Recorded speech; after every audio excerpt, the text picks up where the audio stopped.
Chapter 101. Victoria, the Girl Queen. Many years ago, in a big, airy schoolroom, a little girl of 11 sat with her governess. The little girl had many lessons to learn, far more, it seemed to her, than other little girls of the same age, and sometimes they were terribly dull and uninteresting. But today they were not so, for she had found in her history book a page which showed how kings were descended from each other. This was very interesting.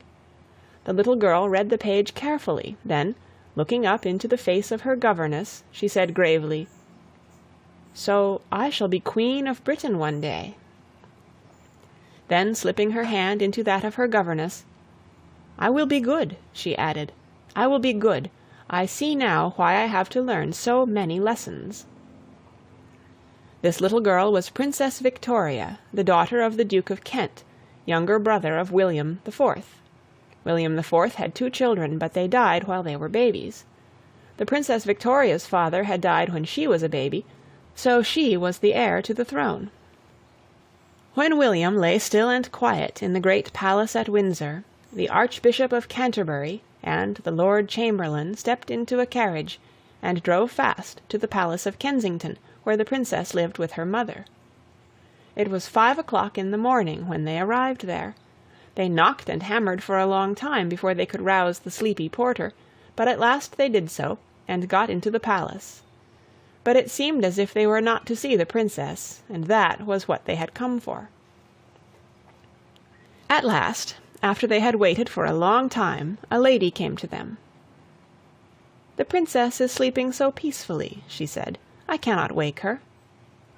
"We have come to see the Queen on affairs of state," said the Archbishop. "Even her sleep must give way to that." The Queen! That was a very different matter. In a few minutes the new-made Queen came into the room.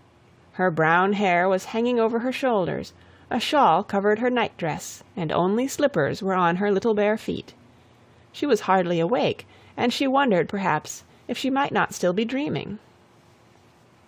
And there, in the early morning sunshine, these 2 grave gentlemen, the Archbishop and the Lord Chamberlain, knelt to kiss the hand of this girl of 18, who was their queen. Since the time of George I, the kings of Britain had also been kings of Hanover, but in Hanover there was a law that no woman could ascend the throne. Victoria could not be Queen of Hanover, so the crown passed to the Duke of Cumberland, another of the brothers of William IV. The British people were not very sorry to be rid of Hanover, and they were quite glad to be rid of the Duke of Cumberland, for no one loved him. Not long after Queen Victoria came to the throne, she married her cousin, Prince Albert of Coburg-Gotha. Very often kings and queens cannot choose whom they will marry, as other people can. They have to do as they are advised, and marry for the good of their country and people. But it is pleasant to know that this queen and prince really loved each other, and that they were happy together with their children, just like ordinary people. Britain had been long at peace, and I wish I had no more wars to tell about. But unfortunately, during the reign of Victoria there were many wars, although wise men did all they could to avoid them. For we see now more and more clearly how cruel and terrible a thing war is. I cannot tell you about all these wars and their reasons. Indeed, I cannot tell you about nearly all the important events which have happened since Victoria began to reign. Things happen and changes come now much more quickly than they used to do, and to tell of all the wonderful events of the 19th century would fill a whole book, and much of it would not interest you. End of chapter 101. Read by Kara Schallenberg, www.kray.org, on September 10th, 2006, in Oceanside, California.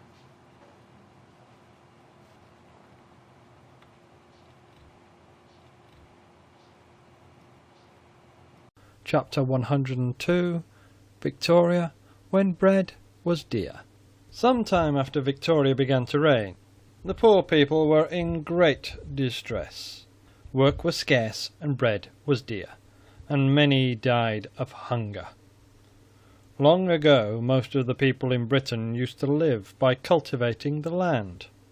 That is, by ploughing, sowing, and reaping. In those days, enough corn was grown in Britain to feed all the people. But as years went on, the great lords who owned the land found that they made more money by rearing sheep for their wool than by growing corn and wheat for food. So, year by year, less and less corn was grown in the island. Year by year, too, more babies were born and grew up into men and women, so that there were more people to feed. Then discoveries began to be made, and factories were built, and the people who used to plough and sow went into the towns to work in the factories. And so, because it became more difficult to find people to do farm work, still less corn was grown. Gradually, the supply of corn became very small, and in consequence very dear, for it always happens that if there is only a little of something which a great many people want, that article becomes very dear, and only those who are well off can afford to buy it. This is what happened to corn in Britain. There was not enough for all, and it became so dear that only the rich people could buy it, and the poor people starved. Bread was so dear that however hard men worked, they could not earn enough to feed themselves and their children. There was plenty of corn in other parts of the world.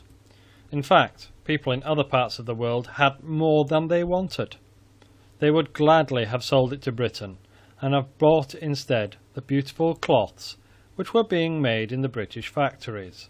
In that way the people in Britain would have had plenty to eat, and the people in other parts of the world would have had better clothes to wear, and everyone would have been happier and better off.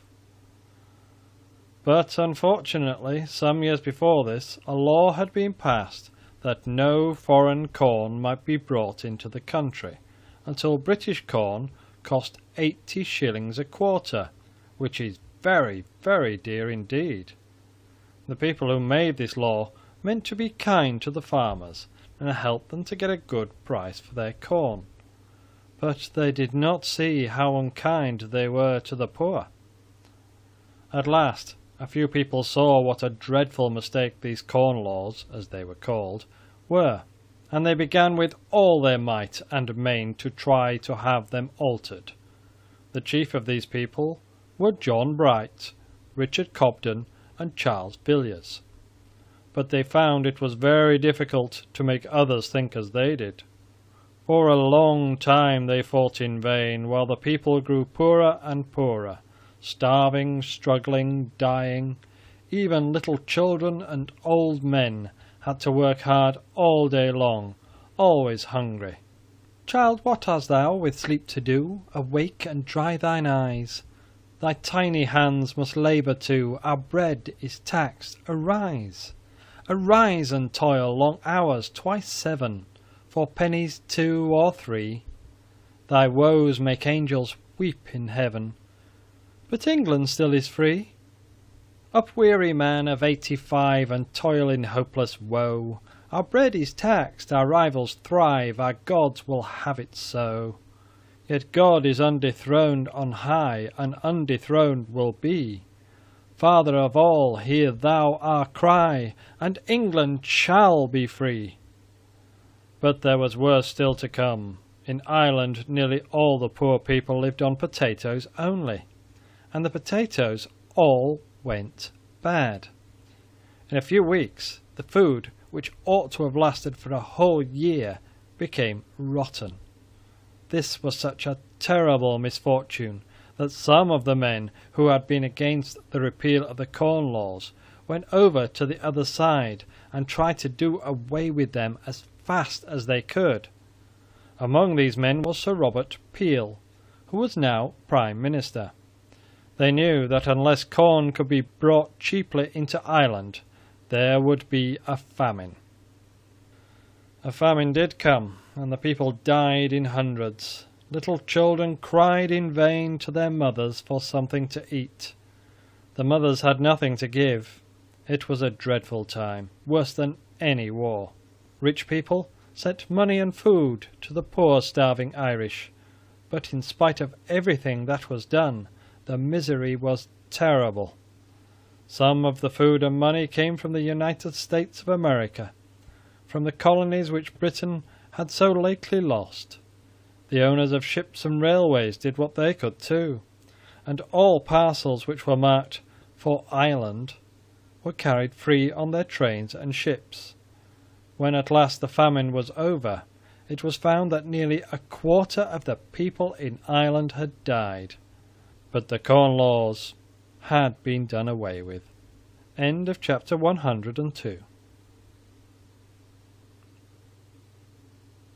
Chapter 103. Victoria. Peace. Queen Victoria's husband was called the Prince Consort. He was a clever man, and after he married Queen Victoria, he tried to do all he could for Britain. Although he was German, he learned to speak English almost perfectly, a thing which some of our German kings had never troubled to do. The prince wanted to help trade and to keep peace. So he asked people to come from all parts of the world and bring with them the beautiful and useful things which were made in their countries, and also the things which grew there, such as plants and fruits. These were all to be gathered together in one great building, so that the people of each country might see what the people in other countries were doing, and, having seen, might go home with new ideas. In this way the trade of the whole world could be helped. The prince thought, too, that if people of different countries met together and came to know each other in this friendly manner, they would be less likely to want to fight with each other. Although we have since had many great exhibitions or world's fairs, then it was quite a new idea. It was so new that many people did not like it. They thought it would be bad for Britain to bring a number of foreigners there. But in spite of difficulties, the prince had his way. One great difficulty was how to make a building quickly enough and big enough to hold the beautiful things which were to be brought from all over the world. The prince wanted to have a pretty building, and no one could think of anything except ugly brick sheds. At last a gentleman called Sir Joseph Paxton said, "Why not use glass and iron?" And he sat down and drew a sketch of what he thought the building ought to be.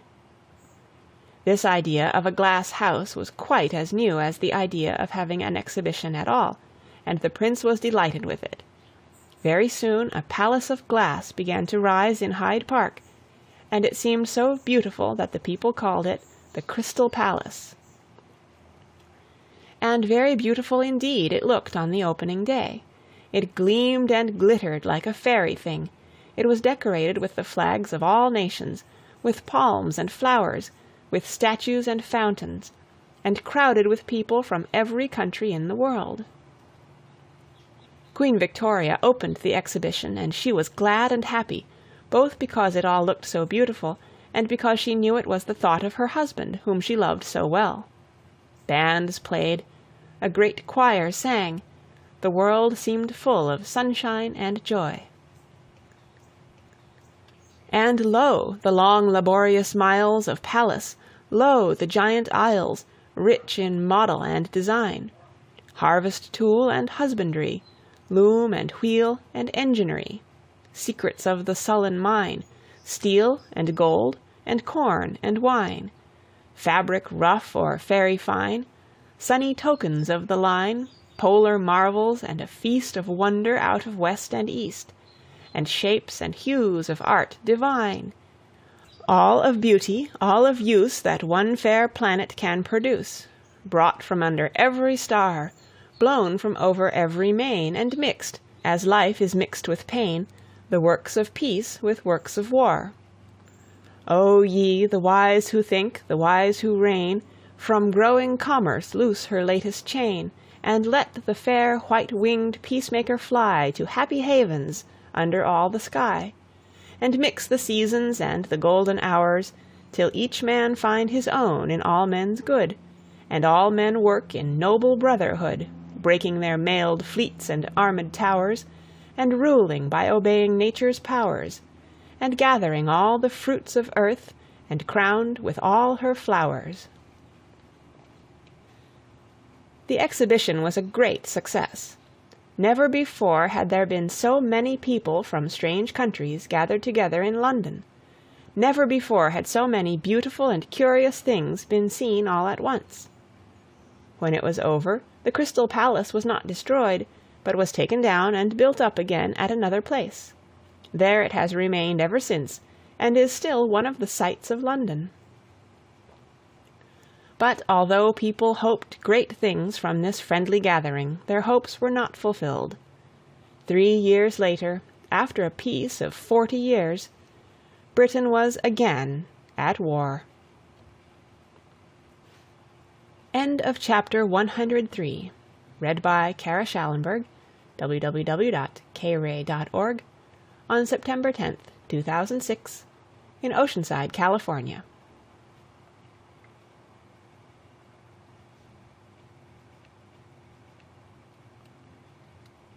Chapter 104, Victoria, War. Russia is a great country in the east of Europe, but if you look at the map you will see that, although it is very large, it has not much seashore. That is bad for a country, for unless it has seaports, its ships cannot easily sail to other countries with goods, and bring back their goods in exchange. To the south of Russia lies the Black Sea, but then, as now, half of the shore of that sea belonged to Turkey, and Turkey had the right to keep the ships of other nations out of the Black Sea. Russia was very angry at this, and formed plans to conquer Turkey and take possession of the country. The Emperor of Russia had another reason for wishing to fight with the Turks. The Turks, you know, are Mahometans, but many of the people who lived in Turkey had become Christian. The Emperor thought that these Christians were badly treated by the Turks, and he wished to protect them. This made the Sultan very angry, for he said that the Emperor was not really anxious about the happiness of the Christians, but merely wished to interfere with his rule. The Russian Emperor hoped that the British would help him to fight the Turks, and be offered to divide Turkey, when conquered, with Britain. But the British were on good terms with the Turks, and they had several reasons for not wishing Russia to conquer Turkey. So when war at last broke out, they sided with the Turks against the Russians, as did the French, who also thought that it would be a bad thing if Russia conquered Turkey. For the first time, France and Britain, instead of fighting against each other, fought side by side. Lord Raglan led the British army, Marshal St. Arnaud the French. The war was fought in the Crimea, a little peninsula in the Black Sea, and from that it was called the Crimean War. Both the French and the British sent fleets into the Black Sea, but they did not do much, as the war was chiefly fought on land round the fortress of Sebastopol, which the Allies, as the armies of Britain, France and Turkey were called, besieged. Ally comes from the same word as alliance, and means the friends, or those who had joined together. Britain had been at peace for 40 years, and although the soldiers had not forgotten how to fight, it seemed as if those in command had forgotten how to plan a war. The winter in Russia is terribly cold, and the people who had charge of sending out clothes to the soldiers set the things to the wrong places.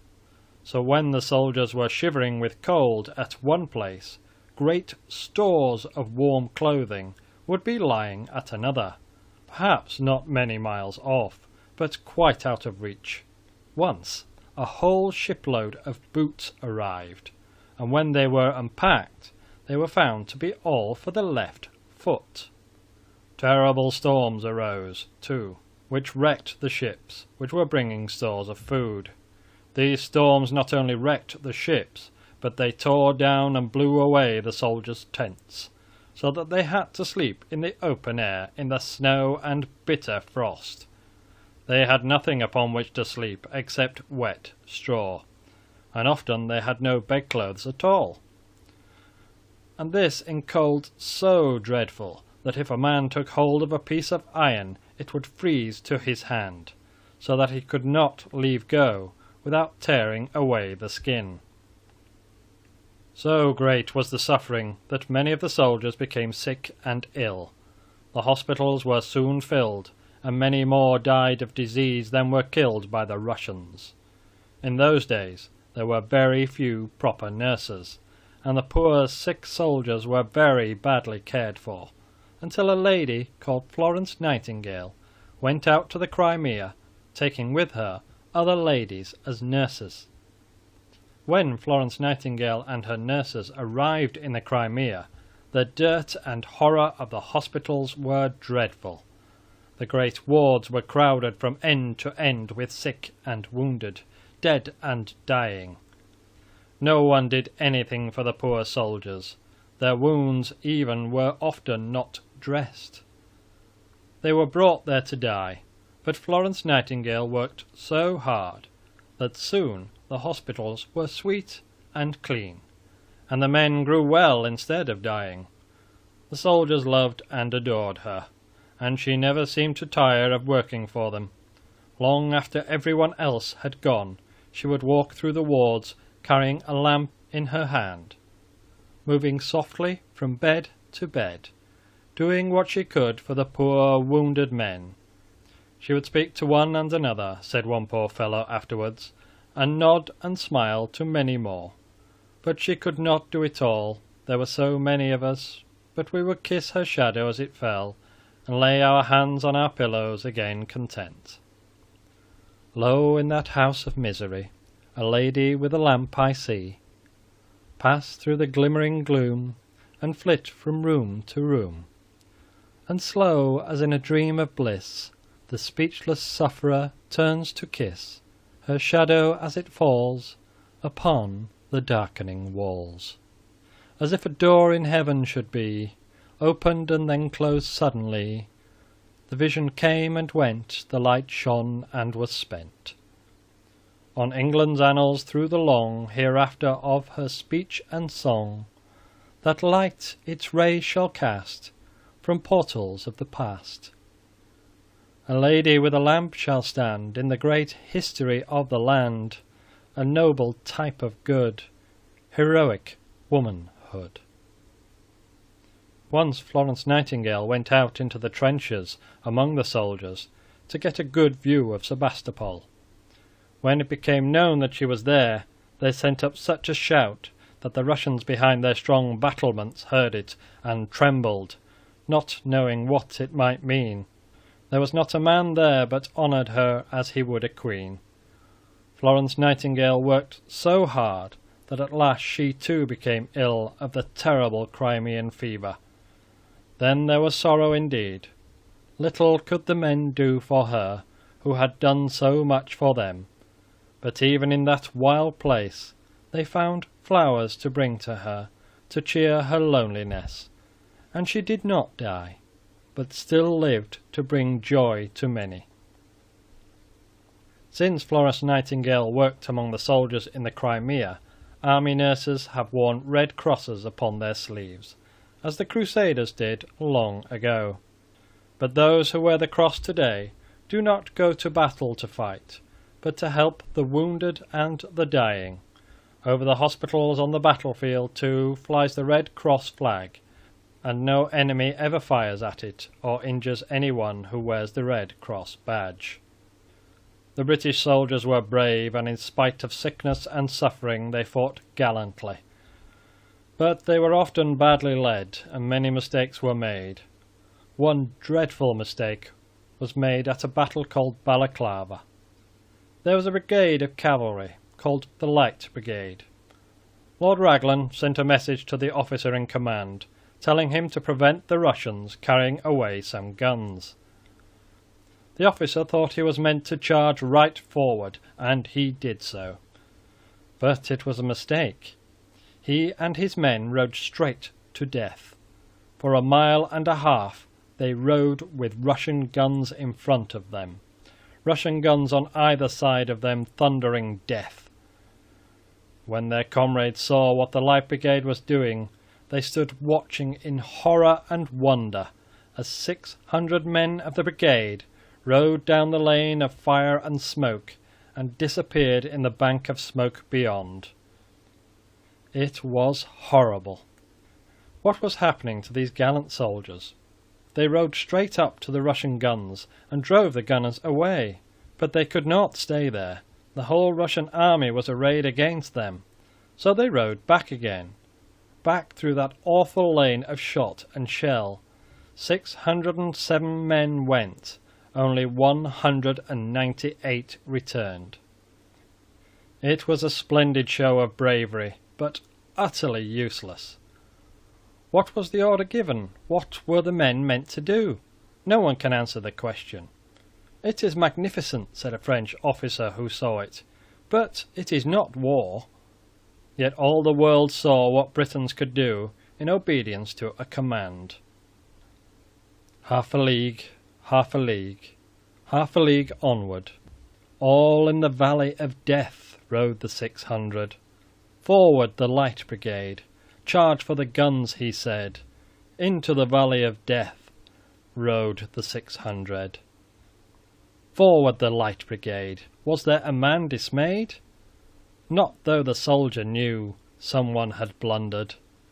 Theirs not to make reply, theirs not to reason why, theirs but to do and die. Into the valley of death rode the 600. Cannon to right of them, cannon to left of them, cannon in front of them volleyed and thundered. Stormed at with shot and shell, boldly they rode and well. Into the jaws of death, into the mouth of hell, rode the 600.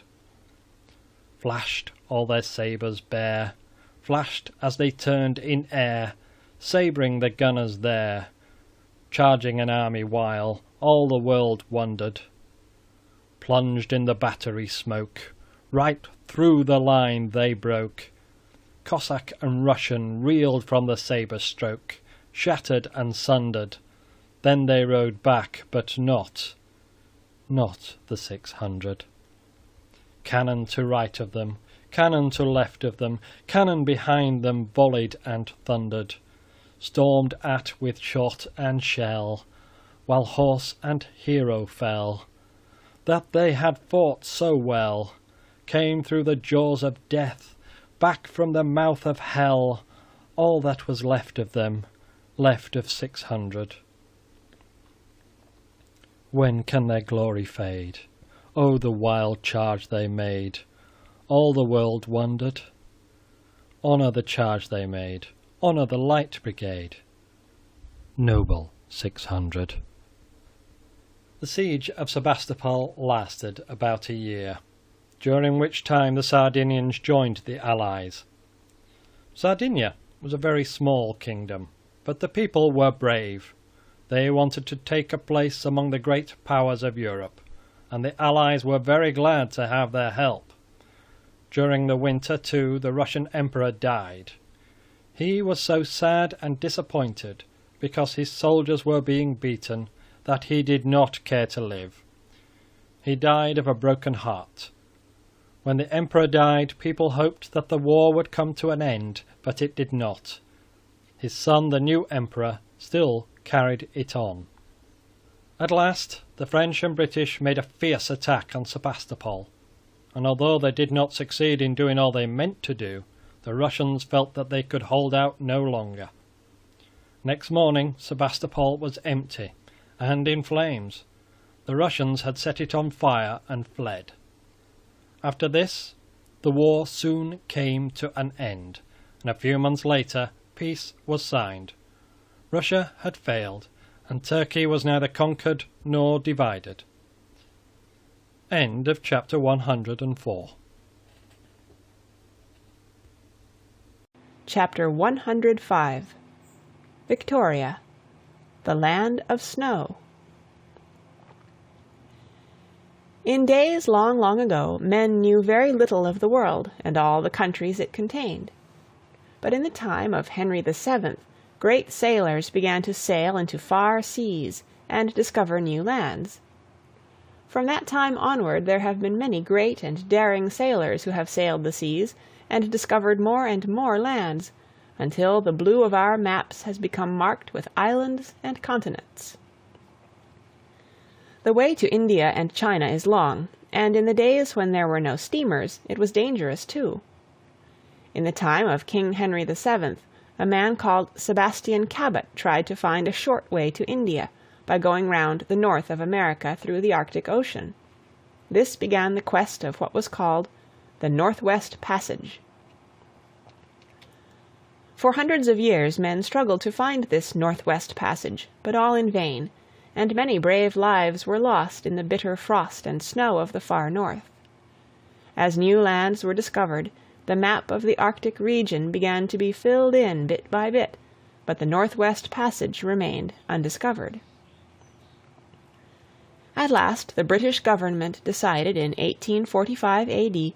to send out an Arctic expedition, and Sir John Franklin, who had already been on 2 voyages of discovery to Arctic regions, was put in command.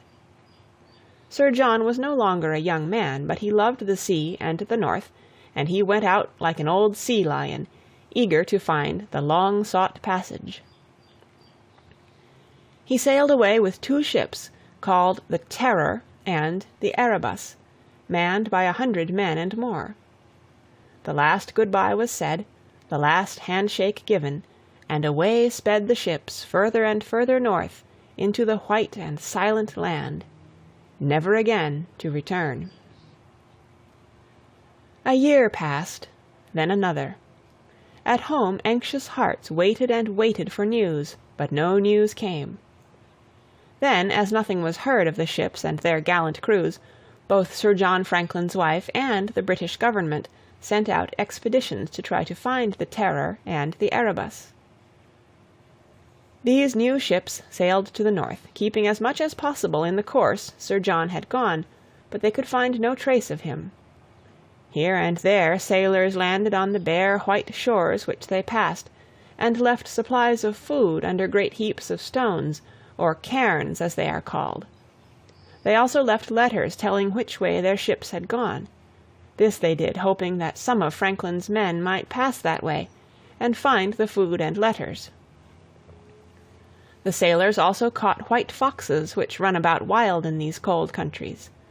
Round the necks of these foxes they put copper collars, on which were engraved directions how to find the ships and the stores of food. The foxes were then let loose again, in the hope that some of them might find their way to the Terror and the Erebus, and bring comfort and encouragement to Sir John and his men. But nothing was of any use. No sign of Franklin and his brave men could be found, although expedition after expedition was sent out. At one time as many as 15 ships were looking for Franklin, but each one failed. At last, after about 12 years, the searchers were rewarded. They found a cairn in which was a tin can containing a paper which had been put there by one of Sir John's men. This paper told how at last the Northwest Passage had been discovered, how Sir John had died a few days later, and how, as the ships were stuck fast in the ice and could not get through to the sea beyond, the men had at last left them and started southward on sledges. That was all. None of the men ever reached home again. They all died of cold and hunger, and here and there along the way they had gone their skeletons were found bleached and white. The people who live in the cold far north are called Eskimos. When they were questioned, some of them remembered having seen white men traveling southward with a sledge. "But they were very thin," said one old woman. "They fell down and died as they walked." The Eskimos had among them silver spoons and forks which the searchers knew had belonged to Sir John. These were all collected and brought home, but of the ships themselves nothing was ever seen. All through the long search it was Lady Franklin who urged the explorers on, and when at last she knew that her dear husband was indeed dead, she raised a tomb to his memory in Westminster Abbey. She herself wished to write the words which were to be carved on the stone, but she died before they were written. The great poet laureate Tennyson wrote them instead. Not here, the white north hath thy bones, and thou, heroic sailor soul, art passing on thy happier voyage now, towards no earthly pole. Although it is now known that there is a Northwest Passage, it is also known that it can be of no use for trade. Even if the passage was not blocked with ice, the danger and suffering from the cold are too great to be endured. There are still wonderful things to be learned in the cold white north, and there have been many Arctic expeditions since the death of Sir John Franklin, but I have told you about him because he was one of the most famous Arctic explorers. He really discovered the Northwest Passage, and his death in the far north caused many other expeditions to be sent out, and although they did not find Sir John, they learned much that was new about the Arctic regions. End of chapter 105. Read by Kara Schallenberg, www.kray.org, on September 10th, 2006, in Oceanside, California.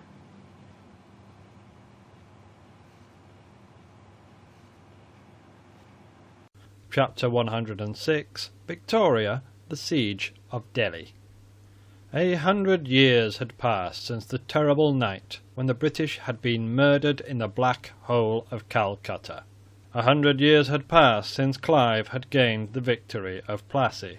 Since then, the British power in India had steadily grown and grown, until, instead of a few sepoys, there was a great Indian army.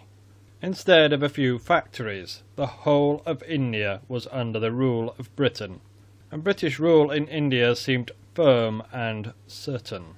But suddenly, from out of the calm, rebellion blazed. New guns had been sent to India for the use of the sepoys.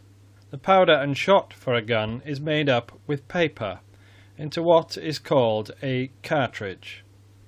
In those days, the end of the cartridge had to be bitten off before it could be used. The paper of these cartridges was greased, and somehow the sepoys came to think that the grease was a mixture of cow's fat and pig's lard, and they refused to use the cartridges. These Indian soldiers were not Christians, but Brahmins and Mahometans. The Brahmins worship the cow, and they thought that it was dreadfully wicked to put into their mouths or even touch what they held as sacred. The Mahometans, on the other hand, thought that pigs were unclean animals, and their religion forbade them to touch anything which was considered unclean. So they too felt that it would be wicked to use the cartridges. The governor, Lord Canning, sent out a proclamation telling all the people that the cartridges were not greased, either with cow's fat or with lard. But the sepoys did not believe him, and a terrible rebellion, known as the Indian Mutiny, broke out. It was a most dreadful time. There were very few British soldiers in India, and Lord Canning knew that it would be many weeks before others could arrive from Britain. But the British had been fighting in Persia, and Lord Canning sent for the soldiers there, and also for some who were on their way to fight in China. The mutiny first broke out at a place called Meerut. There the native soldiers one day suddenly fired upon their officers and killed some of them. Then they murdered many of the white people in the town, broke open the jails, and freed the prisoners, who joined in rioting and plundering. But at last the few British soldiers who were there succeeded in driving the sepoys from their barracks, and they fled to Delhi, another town near. At Delhi there lived an Indian emperor of about 80 years old. He was an emperor only in name, for his whole empire was under British rule. But now the sepoys, driven from Meerut, rushed to his palace and loudly clamoured for him to come and be their emperor once more. They would no longer have British rulers, they said. They would sweep them from the land. Dreadful deeds were done in Delhi, but British troops besieged the town and took it again. When the mutiny was over, the old emperor was put in prison, where he died. At a place called Cawnpore, some of the most cruel acts were done. There were only about 300 British troops there, and more than 3,000 sepoys. Sir Hugh Wheeler, who was in command, was a very old man. He knew that with his few soldiers he could not hold out against so many sepoys, and he sent to Lucknow to Sir Henry Lawrence for help. But alas, Sir Henry could not help him, for Lucknow too was in great danger, and he needed every one of his men. So Sir Hugh sent to a native called the Nana Sahib, and asked him for help. The Nana Sahib had always pretended to be a friend, and Sir Hugh believed that he was. Really, he hated the British. Now he came with 300 men, professing to be glad to help them.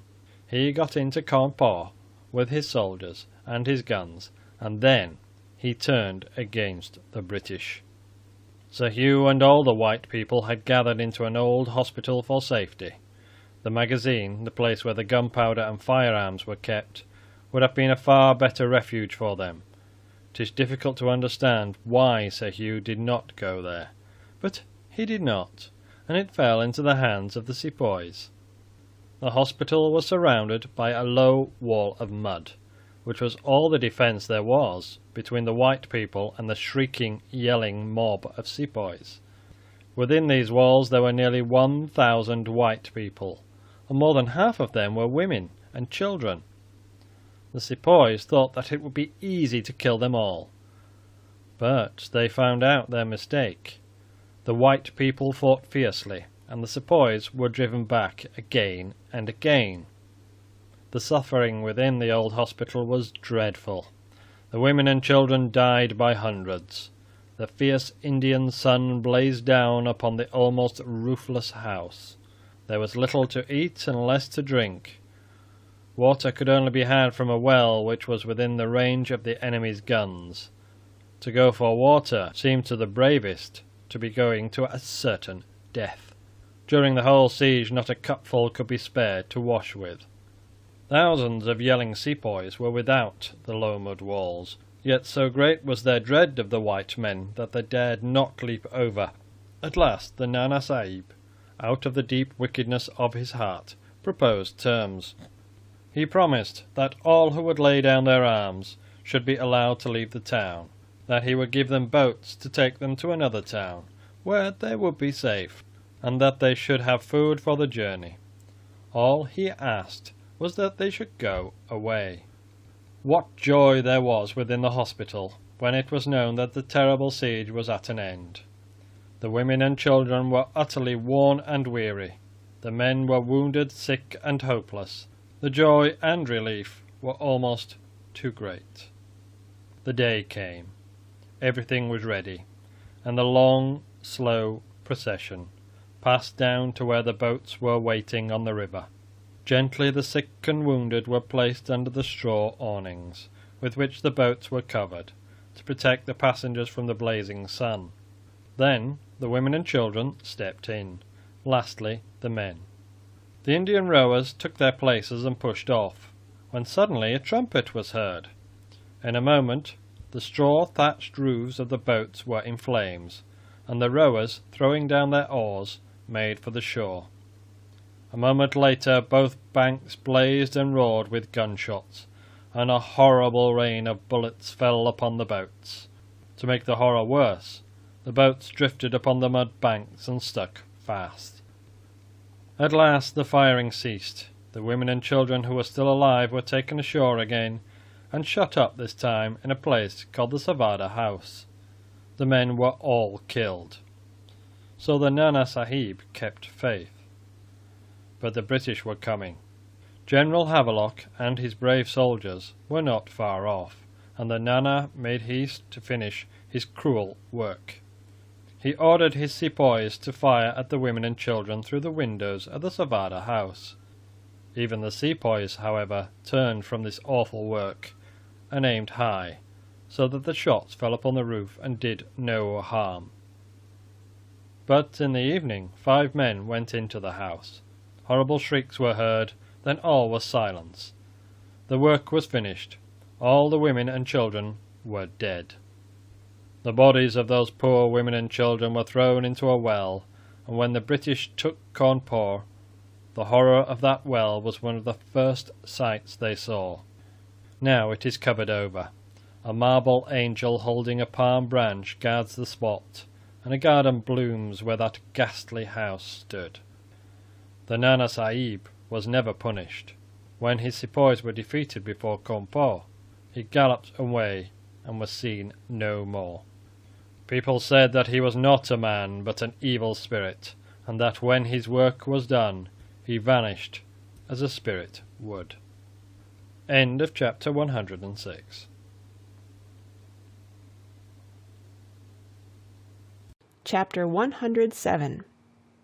Victoria, the Pipes at Lucknow.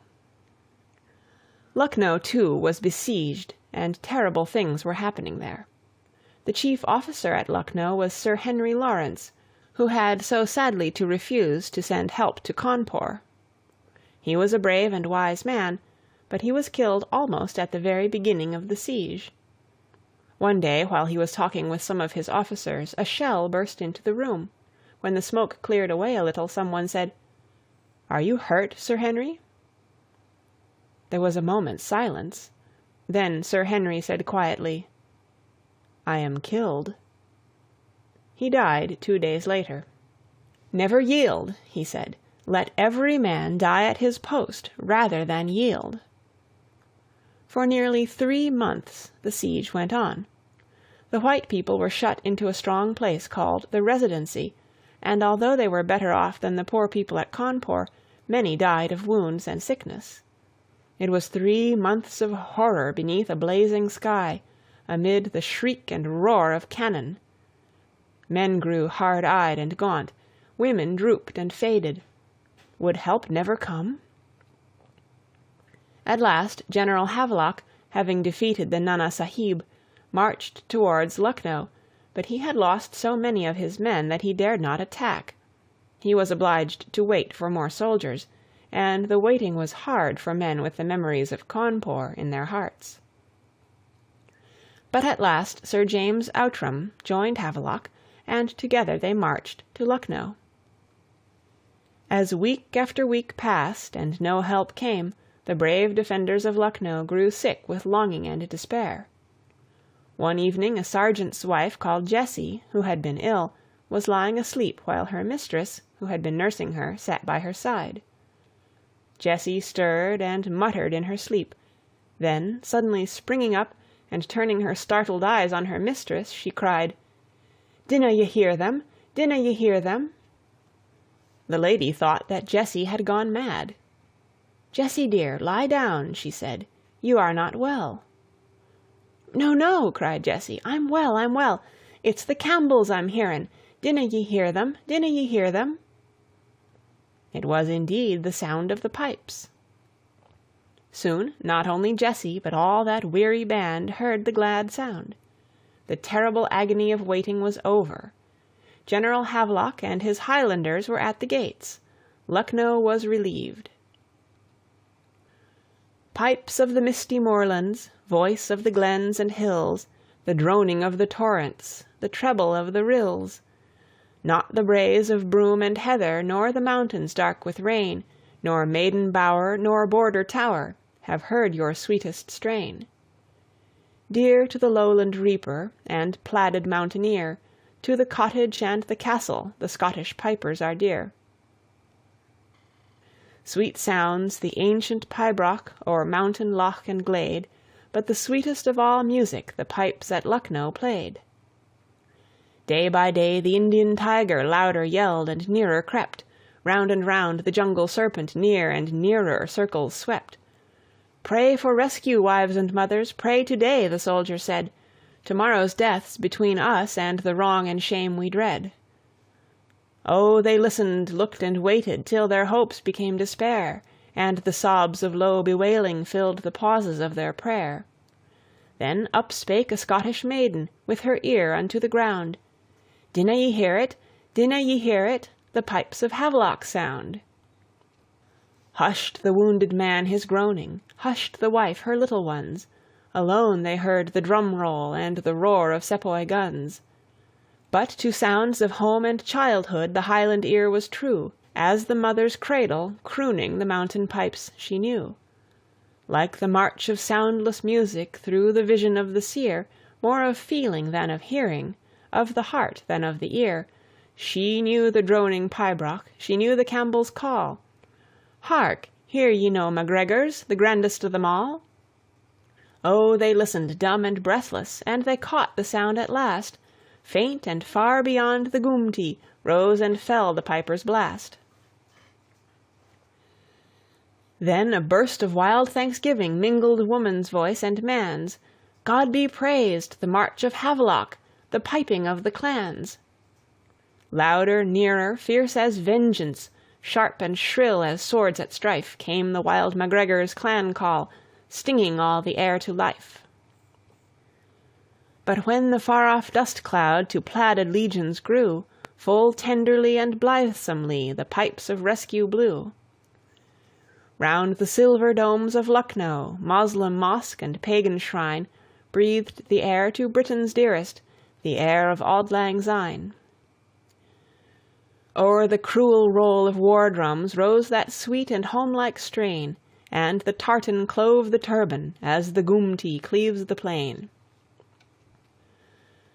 But although the coming of Havelock and his men saved Lucknow for a time, they were not strong enough quite to defeat the Sepoys and take all the women and children to a safe place.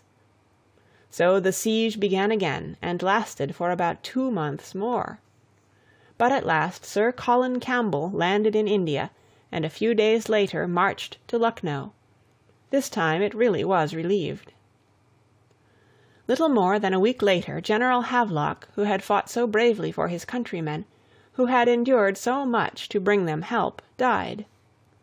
India is very far from Britain, and in those days news travelled very slowly, so the Queen, not knowing that Havelock had died, made him a baronet, that is, she gave him the title of Sir, in reward for his brave deeds. But 3 days before the Queen did this, the brave general was lying still and quiet, resting after his great labours. General Havelock was a good as well as a great man. Like Cromwell, he taught his soldiers to fight and to pray, and Havelock's saints, as they were called, were well known in India.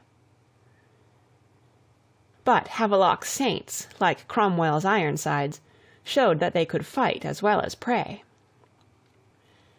After the relief of Lucknow, the mutiny was nearly at an end.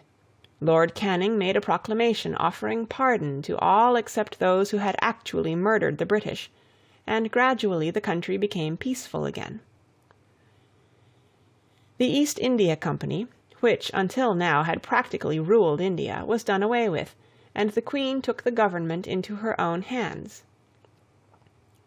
As Victoria could not herself live in India, she appointed a viceroy. Viceroy means one in place of a king. Lord Canning, who, through all the terrible days of the mutiny, had proved himself to be a good governor, was made the first viceroy. End of chapter 107. Read by Kara Schallenberg, www.kray.org, on September 10th, 2006, in Oceanside, California.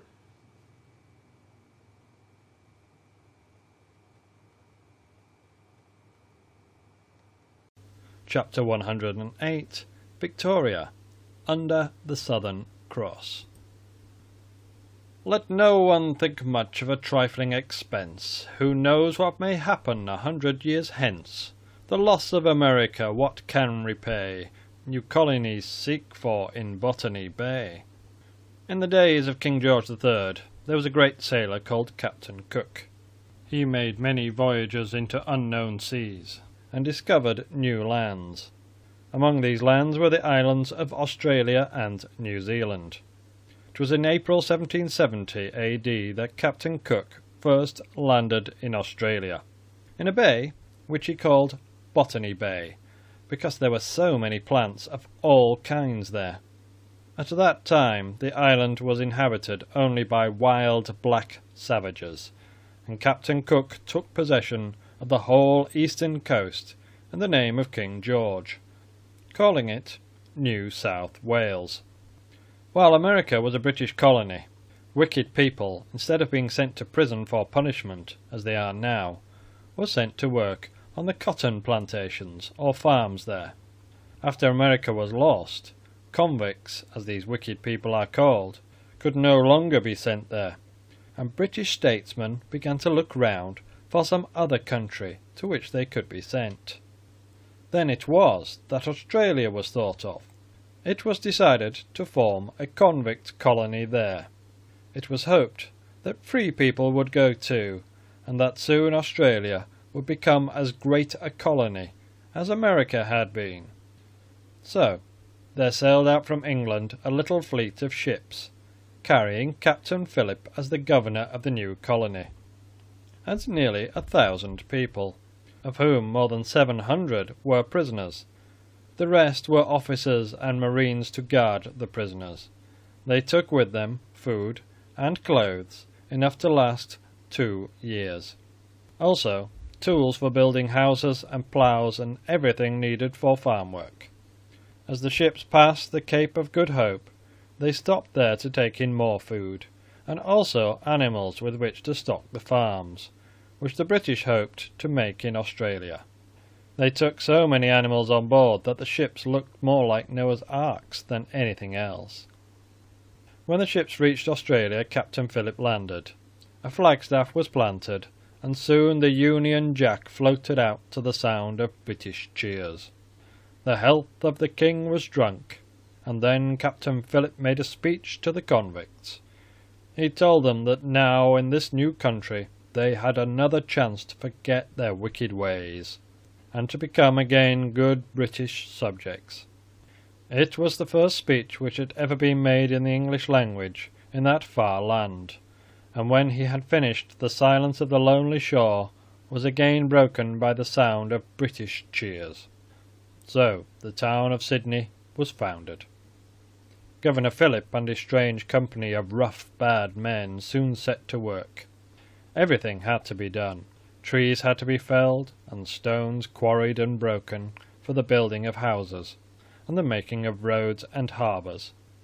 There was so much to do that little time was left for farm work, and the settlers in this new colony nearly starved. It seemed as if the people at home had forgotten them, for the food which they had promised to send never came. Day by day, eager eyes looked out vainly over the blue sea, straining for the sight of a white sail. But no ship came. Prisoners and warders alike grew gaunt and pale. Nearly all their food was gone. The governor even gave up some sacks of flour which were his own. "I do not wish," he said, "to have anything which others cannot have. If any convict complains, he may come and see that at Government House we are no better off than he is." Still no help came. Little work could be done by men who were starving, and the weary days dragged slowly past for the handful of white people who, utterly cut off from all others, were ignorant of what was happening in the great world which lay beyond the blue waves. But even in the darkest hour, they never forgot that they were Britons. Our distress did not make us forget that this was the birthday of our beloved King, wrote one. In the morning, flags were displayed, and at noon 3 volleys of musketry were fired as an acknowledgment that we were Britons, who, however distant and distressed, revered their king and loved their country. At last, after 3 years, a sail was seen. Oh, what joy, help at last, and news at last from home. But alas, the new ship brought little food and many more convicts. It brought, however, the assurance that the little colony was not forgotten. Other ships had been sent with food, but they had been wrecked on the way. A fortnight later, another ship arrived, then another and another. The colony was saved, for the time at least, although famine threatened them again more than once, At one time things were so bad that when anyone was asked to dine at Government House, he was requested to bring his own bread with him. In a few years, free settlers began to come to Australia. They were farmers, and soon corn was grown in such quantities that the colony was freed from all fear of famine. Later still, a gentleman brought wool-bearing sheep to Australia, that is, sheep which have fine fleeces, and now the rearing of sheep for their wool is one of the chief industries of Australia. As the free settlers increased in number, they objected to having convicts sent among them, for, because of these wild, bad men, the colony began to have an evil name. When gold was discovered in Australia, many more people flocked there.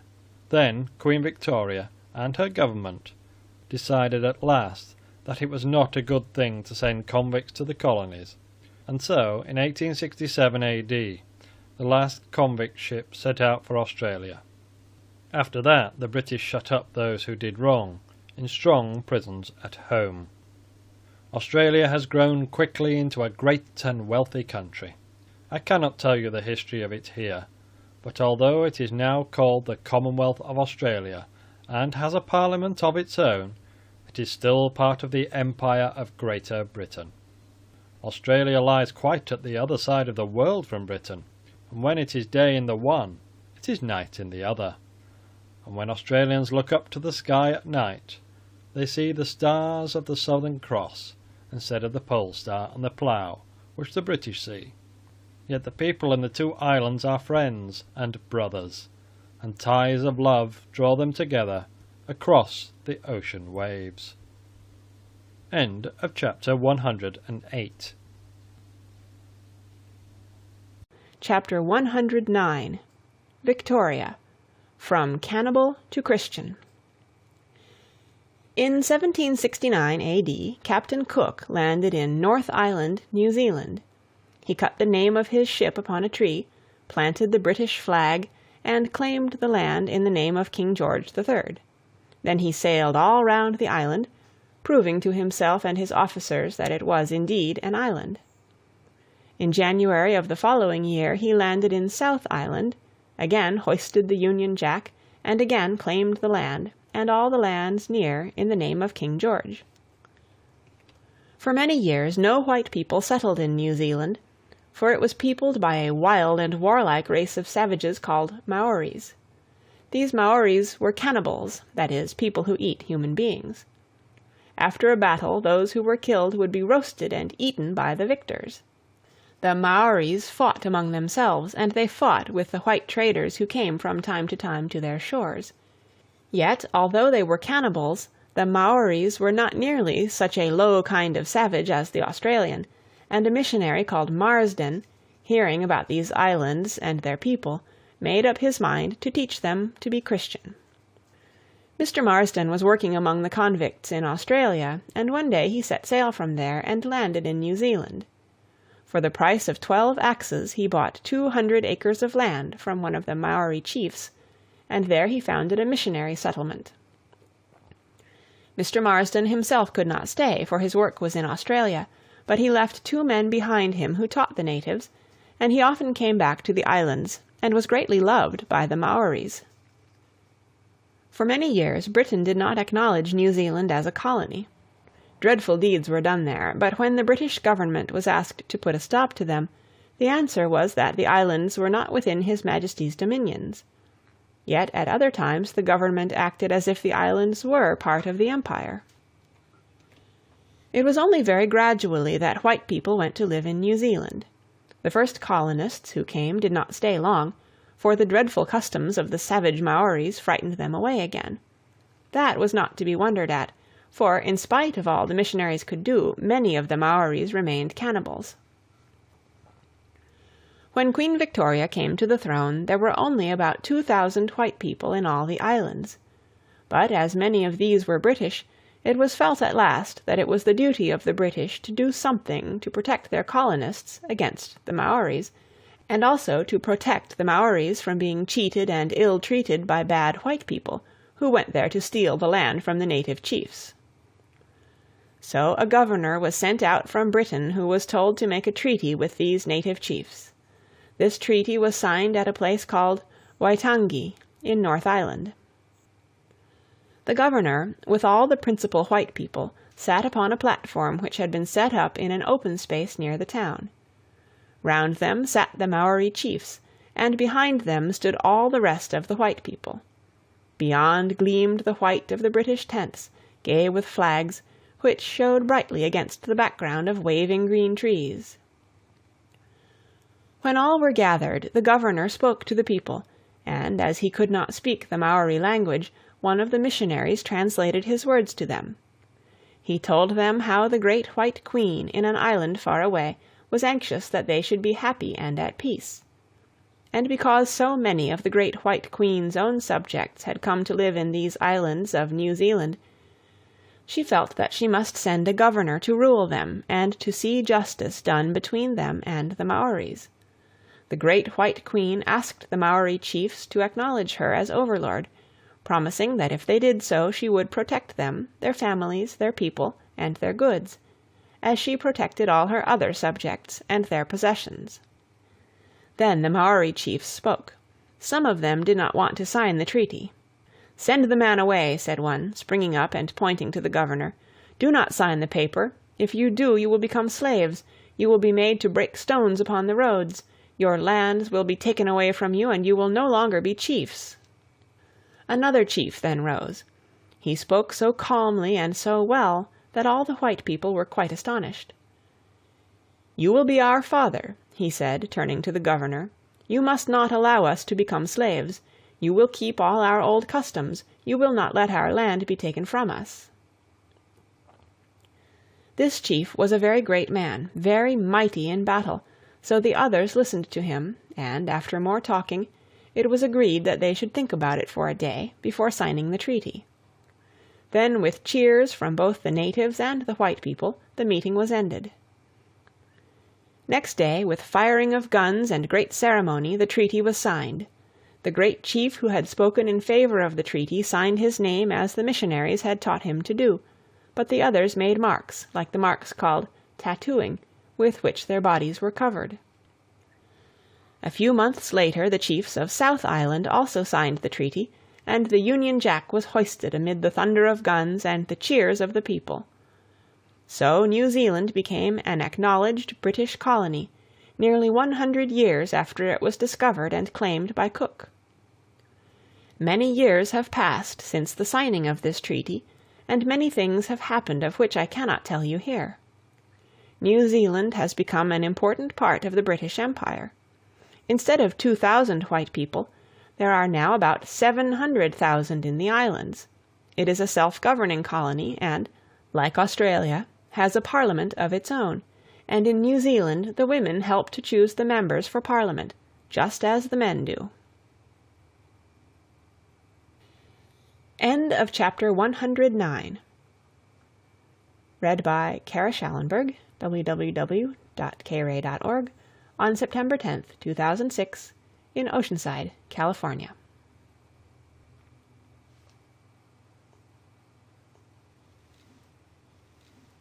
Chapter 110, Victoria, Boer and Britain. In the days when Cromwell was ruling Britain with his iron hand, a few stern-faced, silent men sailed out from Holland and landed in South Africa. There they made their home, and there they grew rich and prospered. In the reign of George III, while Napoleon was conquering all Europe, British soldiers landed in Africa and took possession of Cape Town. Later still, when Napoleon had fallen, the Cape of Good Hope became a British possession by treaty with Holland. Soon thousands of British settled there, and slowly but surely the colony grew. So, side by side, these two races, Dutch and British, spread and prospered. But they could not live together in peace. It seemed as if in all the wide belt there was not room for both. I cannot tell you here of all the quarrels and disputes of how the different colonies called Orange Free State, Transvaal, Natal and Cape Colony arose, of how the Transvaal at one time owned British rule and at another did not, of how Britain fought and suffered until at last the long years of unrest and trouble ended in the Great Boer War. I cannot tell you all of this, for it would take too long, and much of it would not seem interesting to you. I will not talk much either about the Boer War, for the tears it caused are hardly dry, the graves it made are hardly green. All through this book I have tried to give you reasons for the wars of which I have told, and although now that we have come to our own time, it becomes more difficult, I will give you one reason for the Boer War, which you may understand. From the very beginning of our story, you have seen how Britons have fought for freedom, and how step by step they have won it, until at last Britons live under just laws, and have themselves the power to make these laws. For it is now acknowledged that the Briton who pays taxes has the right to help to frame the laws under which he lives. You remember how America was lost because King George III tried to force the Americans to pay taxes, although they had not the right to choose and send members to Parliament. Now the Transvaal was a republic, and the government was in the hands of the Boers, as the South African Dutch had come to be called. Yet in some vague way the Boers owned the Queen of Britain as overlord.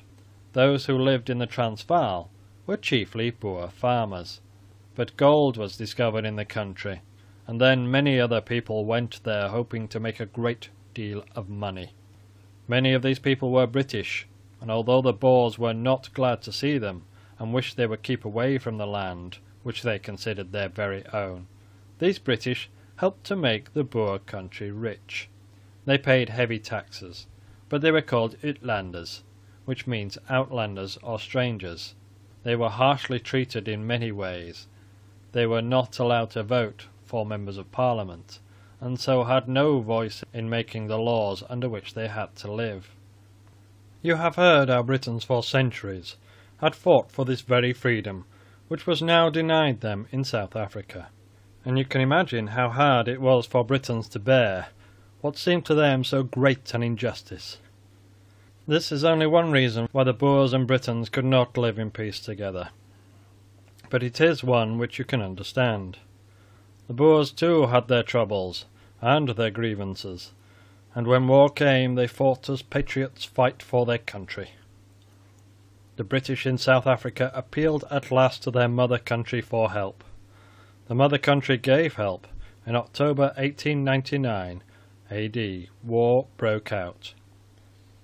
It was a dreadful war, and lasted for 2 years and a half.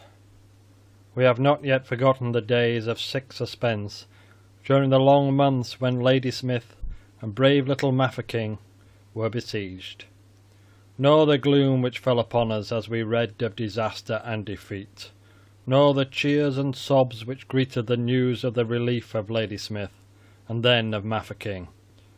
But in the darkest hour one thing became certain. The little island was not fighting alone. The Empire of Greater Britain was no mere name. From all sides, from New Zealand, Australia, Canada, from every province of Greater Britain, from every land over which the Union Jack floats, came offers of help. Britain was fighting, not for herself, but for her colony, and right or wrong, her colonies stood by her, side by side and shoulder to shoulder. At length the dark days passed, and the whisper of peace was heard. It was a whisper which grew louder until it was plainly heard. The Boer leaders gathered at a place called the Henig Inn to talk over the terms of peace. The Henig Inn means union, so it seemed a good place at which to have the meeting. The Boers were treated as the guests of the British, prepared a camp for them, and did everything for their comfort. But as they were led to their camp through the British lines, the Boers were blindfolded and guarded by soldiers of the Black Watch. This was done because the Boers might not have agreed to make peace, and then the knowledge they had gained of the British camp would have helped them greatly. The meeting lasted about 10 days, but at last, on Sunday, June the 1st, 1902 AD, the good news reached London. Peace was proclaimed. Here where my fresh-turned furrows run, and the deep soil glistens red, I will repair the wrong that was done to the living and the dead. Here where the senseless bullets fell, and the barren shrapnel burst, I will plant a tree, I will dig a well, against the heat and the thirst.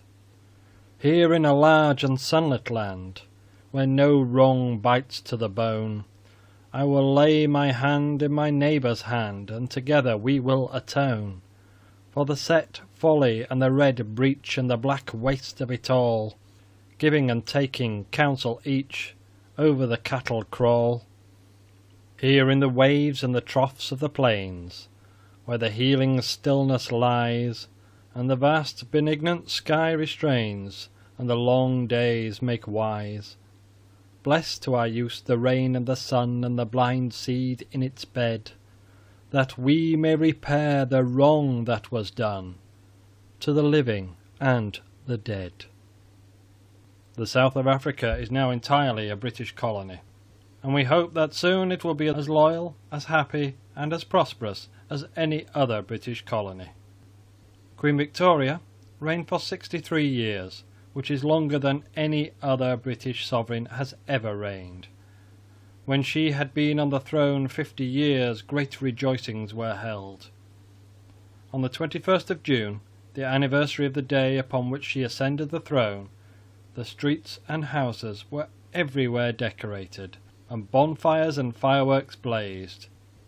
This year was called the Jubilee year. 10 years later, Victoria was still upon the throne, and again the people rejoiced. The whole air was filled with shouts and cheers as the white-haired lady, who was queen of half the world, drove through the streets of London on her way to St. Paul's Cathedral, there to thank God for her great and glorious reign. This was called the Diamond Jubilee year. 3 years later, while the dark war cloud still hung over the land, the news was flashed through all the great empire. The Queen is dead. At the close of a dull winter's day, the sad toll of muffled bells rang out the message to every town and village. And from east to west, wherever the flag of red, white, and blue floats, hearts were sad. May children of our children say she wrought her people lasting good. Her court was pure, her life serene. God gave her peace, her land reposed, 1,000 claims to reverence closed in her as mother, wife, and queen. And statesmen at her council met, who knew the seasons when to take occasion by the hand and make the bounds of freedom wider yet, by shaping some august decree, which kept her throne unshaken still, broad-based upon her people's will, and compassed by the inviolate sea. God of our fathers known of old, Lord of our far-flung battle line, beneath whose awful hand we hold dominion over palm and pine, Lord God of hosts, be with us yet, lest we forget, lest we forget. The tumult and the shouting dies, the captain and the kings depart. Still stands thine ancient sacrifice, an humble and a contrite heart. Lord God of hosts, be with us yet, lest we forget, lest we forget. End of chapter 110. End of Our Island story. List of kings from Edward the Confessor. Saxon kings. Edward the Confessor reigned 24 years, from 1042 to 1066. Harold II reigned a little more than 9 months, from January the 5th to October the 14th, 1066. Norman kings.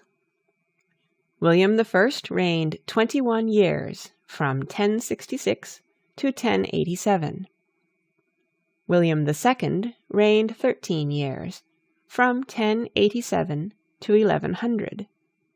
Henry I reigned 35 years, from 1100 to 1135. Stephen reigned 19 years, from 1135 to 1154. Plantagenet kings. Henry II reigned 35 years, from 1154 to 1189. Richard I reigned 10 years, from 1189 to 1199. John reigned 17 years, from 1199 to 1216. Henry III reigned 56 years, from 1216 to 1272. Edward I reigned 35 years, from 1272 to 1307. Edward II reigned 20 years, from 1307 to 1327.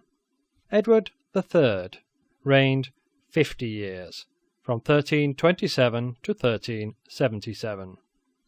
Richard II reigned 22 years, from 1377 to 1399. Henry IV reigned 14 years, from 1399 to 1413. Henry V reigned 9 years, from 1413 to 1422. Henry VI reigned 39 years, from 1422 to 1461. Edward IV reigned 22 years, from 1461 to 1483. Edward V reigned a little more than 2 months, from April the 6th to June the 26th, 1483. Richard III reigned 2 years, from 1483 to 1485. Tudor kings. Henry VII reigned 24 years, from 1485 to 1509. Henry VIII reigned 38 years, from 1509 to 1547. Edward VI reigned 6 years, from 1547 to 1553. Mary I reigned 5 years, from 1553 to 1558. Elizabeth reigned 45 years, from 1558 to 1603. Stuart kings. James I of England and 6th of Scotland reigned 58 years, 36 as King of Scotland only, from 1567 to 1603, and 22 as King of Great Britain and Ireland, from 1603 to 1625. Charles I reigned 24 years, from 1625 to 1649. The Commonwealth lasted 11 years, from 1649 to 1660. Stuart kings continued. Charles II reigned 25 years, from 1660 to 1685. James II of England, 7th of Scotland, reigned 3 years, from 1685 to 1688. Mary II and William III reigned together for 5 years, from 1689 to 1694. Then William III reigned alone for 8 years, from 1694 to 1702. Anne reigned 12 years, from 1702 to 1714. Hanoverian kings. George I reigned 13 years, from 1714 to 1727. George II reigned 33 years, from 1727 to 1760. George III reigned 60 years, from 1760 to 1820. George IV reigned 10 years, from 1820 to 1830. William IV reigned 7 years, from 1830 to 1837. Victoria reigned 68 years, from 1837 to 1901. End of chapter 111 of Our Island Story by H.E. Marshall. The List of Kings from Edward the Confessor. Read by Kara Schallenberg and Jim Mowat. End of Our Island Story.